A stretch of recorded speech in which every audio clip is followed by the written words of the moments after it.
Hello students, welcome back to my channel best ideas. Students, आज हम करेंगे शिक्षा निदेशालय की तरफ से दी जाने वाली कार्यपत्रक 31, जिसका विषय हमारे पास हिंदी है, जिसकी कक्षा हमारे पास छठी है और जिसकी तिथि यानी कि डेट हमारे पास 28 जनवरी है।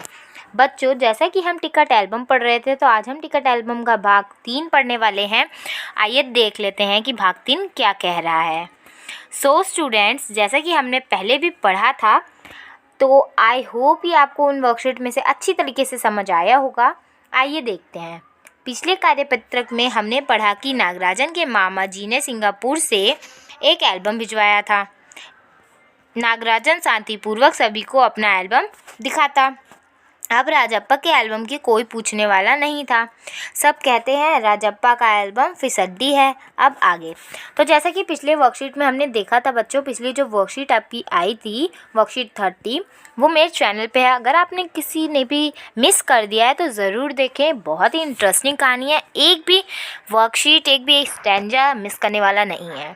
तो जैसा कि हमने पिछली बार पढ़ा था कि सारे जो राजप्पा की एल्बम को ही देखते थे, नागराजन के एल्बम को देखते रहते थे, क्योंकि उसके मामा ने सिंगापुर से भिजवाई थी और राजप्पा की एल्बम को कोई पूछने वाला नहीं था। तो आइए देख लेते हैं अब उसके आगे। जैसे उसकी एल्बम को सबने फिसड्डी कह दिया, अब उसके आगे क्या दिया गया है, चलिए देखते हैं। पर राजप्पा ने नागराजन के एल्बम को देखने की इच्छा कभी नहीं प्रकट की, लेकिन जब दूसरे बच्चे उसे देख रहे होते तो वह नीची आंखों से देख लेता। सचमुच नागराजन का एल्बम बेहद प्यारा था, पर राजप्पा के पास जितने टिकट थे उतने नागराजन के एल्बम में नहीं थे। पर खुद उसका एल्बम ही कितना प्यारा था, उसे छू लेना ही कोई बड़ी बात थी। इस तरह का एल्बम यहाँ थोड़ी मिलेगा। उसे अक्षरों में उसके मामा ने समझाया, मामा ने लिखा और भेजा कि मिलेगा। तो बच्चों, जैसे कि हमने देखा, जैसे अक्षरों में उसके मामा ने लिख भेजा था AM नागराजन, तो उसके जो मामा थे उसने जो सिंगापुर वाली एक एल्बम भेजी थी उसमें लिखा था AM नागराजन। ठीक है बच्चों, तो ऐसे उन्होंने लिख दिया था फ्रंट पेज पर। आइए देखते हैं हम नेक्स्ट। इस एल्बम को चुराने वाला बेशरम है। ऊपर लिखे नाम को कभी देखा है? यह एल्बम मेरा है।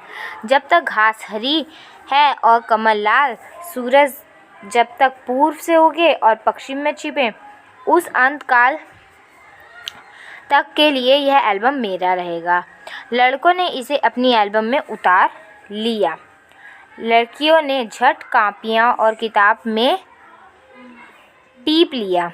तुम लोग यह नकल क्यों करते हो? नकलची कहीं के, राजप्पा ने लड़कों को घुड़की दी। सब चुप रहे, पर कृष्णन ने नहीं रहा गया। जा जलता है, ईर्ष्यालु कहीं का। मैं काहे को जलूं? जले तेरा खानदान। मेरा एल्बम उसके एल्बम से कई बड़ा। राजप्पा ने शान बखारी। तो अब क्या होता है बच्चों, जो मतलब जैसे AM नागराजन लिख दिया था, तो ऐसे ही राजप्पा ने लिख दिया था, इसे चुराने वाला बेशरम है। नाम भी नहीं देखा, जब तक घास हरी, तो ये वो कहावत बोल रहा था जो राजप्पा था। ठीक है, क्योंकि उसकी एल्बम जो थी वो चोरी हो गई थी।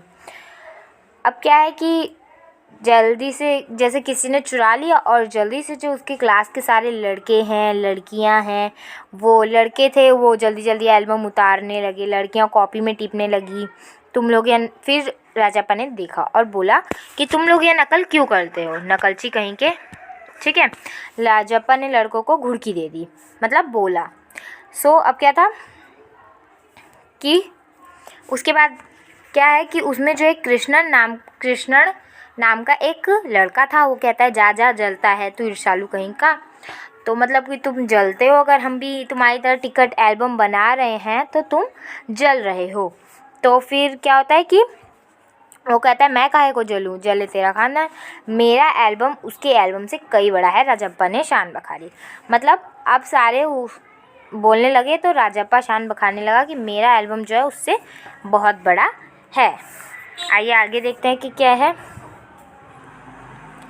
अब उन्होंने क्या है, अरे उसके पास जो टिकटें हैं वह है कई तेरे पास, सब क्यों बस एक इंडोनेशिया का टिकट दिखा दो। ठीक है, तो अब क्या है कि अब बोलता है कि अरे उसके पास जो टिकटें हैं वह हैं कई तेरे पास, मतलब जो उसके पास टिकट हैं, जैसे सिंगापुर से उसके मामा ने भेजा था, तो जो उसके पास टिकट हैं वो हैं तेरे पास भी वो टिकटें हैं, लेकिन उसमें बस एक इंडोनेशिया का जो टिकट है वो तू दिखा दे। जो उसके पास एक इंडोनेशिया का टिकट है वो तू दिखा दे। अरे पानी भरोगे? हाँ, कृष्ण ने छेड़ा। पर मेरे पास जो टिकट है वह कहाँ से उसके पास? राजप्पा ने फिर ललकारा। उसके पास जो टिकट है वही दिखा दो। कृष्णन भी कम नहीं था। ठीक है, 10 रुपये की शर्त, मेरे वाले टिकट। तो उन्होंने क्या लिखा कि 10 रुपये की शर्त हो गई। अब मेरे वाले टिकट दिखा दो। तुम्हारा एल्बम कूड़ा है? कृष्णन चीखा। हाँ हाँ कूड़ा, लड़के जैसे कोरस गाने लगे। तो अब क्या है कि वहाँ पे मतलब थोड़ी सी लड़ाई होने लग गई। तो उसने कहा कि उसके पास जो टिकट है वो कई हैं तुम्हारे पास, लेकिन एक इंडोनेशिया का टिकट नहीं है, चलो तुम दिखा दो। तो कहता है कि अरे क्या पानी भरोगे? ठीक है, तो कृष्ण ने छेड़ा, पर मेरे पास जो टिकट है वो कहाँ से उसके पास? तुम ही दिखा दो। ऐसा राजप्पा ने कहकर उसे ललकार दिया। कृष्णन भी कम नहीं था, 10 रुपये की शर्त लगा ली और टिकट दिखा दिया। तो तुम्हारा एल्बम कूड़ा? कृष्णन चिल्लाया। हाँ हाँ कूड़ा, लड़के जैसे कोरस गाने लगे। तो बच्चों, जैसा कि आज में आपने देखा कि वहाँ पे लड़ाई होने लग जाती है कि किसका एल्बम कूड़ा, और 10 रुपये की शर्त लग जाती है। अब अगर आपको जानना है कि 10 रुपये की शर्त ये जीतता कौन है, तो आपको मेरी नेक्स्ट वीडियो यानी कि अपनी नेक्स्ट वर्कशीट के कार्यपत्रक में देखना होगा। ओके स्टूडेंट्स, आइए अब देख लेते हैं इसके प्रश्न उत्तर। बच्चों, प्रश्न उत्तर में क्या दिया गया है? नागराजन ने एल्बम के मुख्य पृष्ठ पर क्या संदेश लिखा? तो नागराजन ने क्या लिखा था? जैसे कि नागराजन ने लिखा था AM एल्बम, तो अब उसने क्या लिखा? चुराने वाला बेशरम। ये राजप्पा ने नहीं, नागराजन ने लिखा था। ठीक है, तो चुराने वाला बेशरम नाम भी नहीं देखा, ऐसा उसने लिखा था। तो उसने ऐसा क्यों लिखा था? मतलब उसने पूछा गया है कि क्यों, क्या लिखा गया था। जैसे यहाँ पे मुख्य पेज पर क्या संदेश लिखा था, तो आप अगर चाहें तो लिख सकते हैं कि इस एल्बम को चुराने वाला बेशरम है, ऊपर लिखे नाम को कभी देखा है, यह एल्बम मेरा है। इतना आप लिख सकते हैं अगर आप शॉर्ट में लिखना चाहें। वैसे इसका आंसर बच्चों आप ऐसे भी लिख सकते हैं। उत्तर, एल्बम के पहले पृष्ठ पर नागराजन ने के मामा ने मोती जैसे अक्षरों में लिखा भेजा था AM नागराजन। जैसे कि आपने स्टोरी में देखा, इस एल्बम को चुराने वाला बेशरम है, जब तक घास हरी है और कमल लाल, सूरज जब तक पूर्व से उगेगा और पश्चिम में छिपेगा, उसे अनंत काल तक के लिए यह एल्बम मेरा ही रहेगा। आप ऐसे भी लिख सकते हैं, नहीं तो जैसे मैंने आपको पहले बताया आप वैसे भी लिख सकते हैं। स्टूडेंट्स, अब देखते हैं नेक्स्ट क्वेश्चन अब क्या है। आपके विचार से नागराजन ने अपनी एल्बम पर यह संदेश क्यों लिखा होगा? तो उसने क्यों लिखा होगा, चलिए देखते हैं इसका उत्तर। सो स्टूडेंट्स, उसने क्यों लिखा होगा, तो आपके विचार से क्या है? तो नागराजन ने ऐसा इसलिए लिखा था ताकि एल्बम को कोई चुराने की कोशिश ना करे, इसीलिए उसने संदेश लिख दिया था कि इसे चुराने वाला बेशरम। ठीक है, आइए देखते हैं अब next. So students, I hope कि आपको वर्कशीट अच्छे से समझ आ रही होगी, तो मेरे चैनल को जल्द से जल्द सब्सक्राइब कीजिए। चलिए अब देखते हैं प्रश्न 3। सो स्टूडेंट्स, प्रश्न 3 क्या है? इस संदेश का दूसरे लड़कियों पर क्या असर हुआ था? जो संदेश नागराजन ने लिखा था। सो स्टूडेंट्स, क्या असर हुआ था? कक्षा के दूसरे लड़कियों पर इसका यह असर हुआ, उन्होंने इसे अपने एल्बम की कॉपी में उतार लिया। मतलब अब इसे जब उसने लिख दिया इसे चुराने वाला बेशरम वगैरह, तो सारे लड़कियां आप देख नहीं पाते उसकी एल्बम को, तो उन्होंने इसकी एल्बम की चीटिंग करनी चाहिए। ठीक है, चलिए अब देखते हैं नेक्स्ट। सो स्टूडेंट्स, अब नेक्स्ट क्या है? कहानी में ऐसे शब्द छांटिए जो आपने पहली बार पढ़े हो या सुने हो। तो बहुत से शब्द ऐसे आए थे जो हमने पहली बार सुने हैं और ये पढ़े हों। ठीक है, तो आइए देखते हैं कि कौन कौन से शब्द हैं। सो स्टूडेंट्स, जैसा कि खोसना, जमघट, टटोलना, कुड़ना, अगुआ, पुचकारना, खलना, हेकड़ी आदि जैसे शब्द हमने पहली बार सुने हैं या पहली बार शब्द पढ़े हों या देखे हों। तो यही है खोसना, जमघट, टटोलना, कूदना, अगुआ, पुचकारना, खलना, हेकड़ी आदि, ये सब हम पहली बार सुने हैं। तो आप इसे अपनी कॉपी में इस तरीके से लिख लेंगे।